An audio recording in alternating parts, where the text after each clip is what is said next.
Hey guys, so with the coronavirus going around like crazy, there's so much talk on how we need to reduce our exposure of getting the virus, but there's not a lot of talk on how to boost our immune system so that if we are exposed to the virus, how do we fight back? And if we do get sick, how does our body fight back even more? It's so important to increase our immune system and boost that.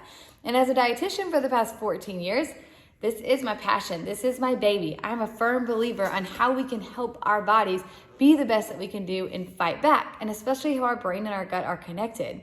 And there are things that we do and we don't do that can suppress our immune system, like stress, not exercising, exposing ourselves to environmental toxins or toxins in the foods that we eat, sleep. There's so many different things, but I'm going to give you 6 tips. And these are the 6 main tips that we need to be doing to boost our immune system, and especially right now.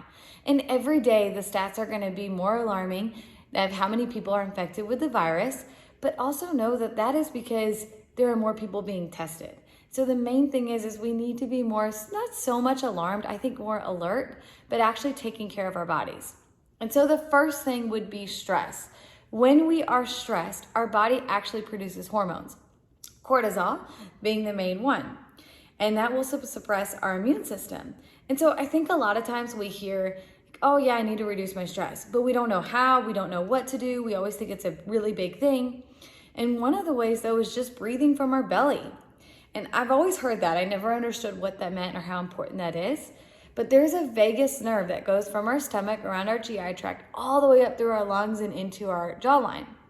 And when we get stressed, that tightens. And when that tightens and our cortisol is released, our immune system starts to become more suppressed. And so if you can learn to breathe from your belly, that's a huge help. I never understood what to do, like how to actually do that. And so one of the ways is put your feet on the floor with your elbows on your knees and you bend over. And that will make you have to breathe from your belly. And so you'll be able to feel what that feels like. And if you start to do this like every hour in the day, 10 to 15 breaths, you'll start to get in the habit of breathing from your belly. So that's huge.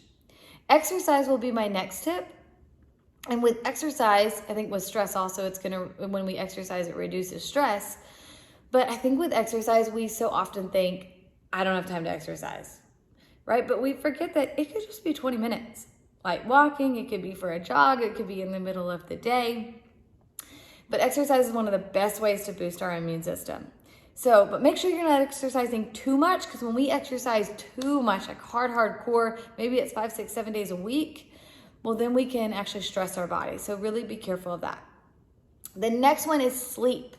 So sleep is a crucial thing to watch as well. Our bodies need sleep. And a lot of times when we need sleep or we're tired, what do we do in the day?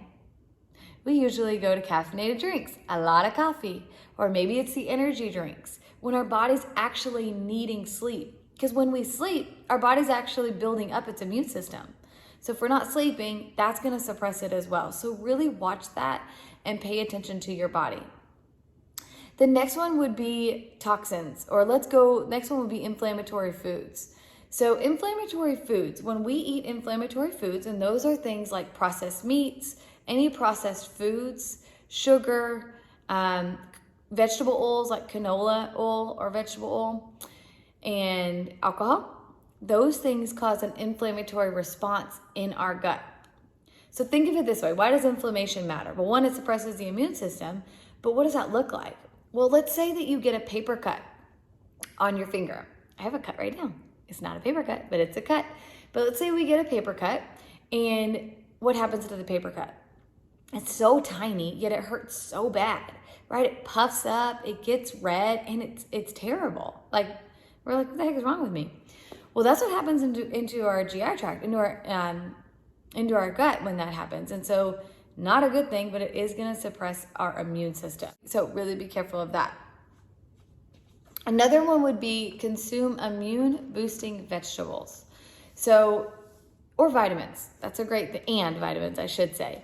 But vegetables would be things like broccoli, kale, spinach, garlic, any citrus fruits. So throw in like a lemon and water, eat oranges. Those things are great for vitamin C, but all of those foods are going to really help boost your immune system. With garlic, you can throw it into meals. I think I throw garlic in like every meal. Garlic's amazing. With the vegetables, if you have trouble getting in spinach and kale, we'll go and put that in like a shake. Vitamins are a great thing to have. Make sure they're vitamins that are actually absorbed into your body. There's a lot of stuff out there that is just junk and it's not even absorbed into your system at all. If you are immune suppressed or you have immunity issues or immune compromised, there we go. You may even need like a B vitamin or vitamin C that's IV infused, but that would be something I would talk to your doctor about that or your dietitian. And then the last one would be staying away from toxins. And toxins are things like, especially in foods, so things like food colorings, pesticides, antibiotics, things like that. Look at the food labels. And what we put in our body is important, but also what we put on our body is really important. There are things like deodorant, soap, shampoo, conditioner that are cleaning products that you really want to try and stay away from those toxins. You don't have to go crazy, like I do a little bit, but something that would be good to start with is cleaning products, or like deodorants is huge. The aluminum in deodorants is one of the worst things we can have in our body. Tip on that, you have to find, when you're trying to find the right deodorant, not all of them work the same.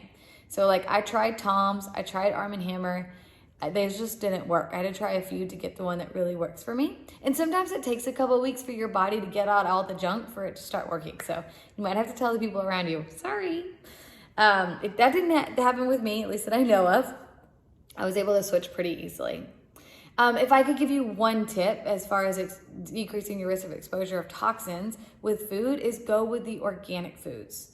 So, or organic items. And I always follow the Dirty Dozen. And those are things like strawberries, potatoes, pears, peppers, those types of things. Anything with the very thin skin or rind with vegetables and fruits are things that usually you will need to do organic.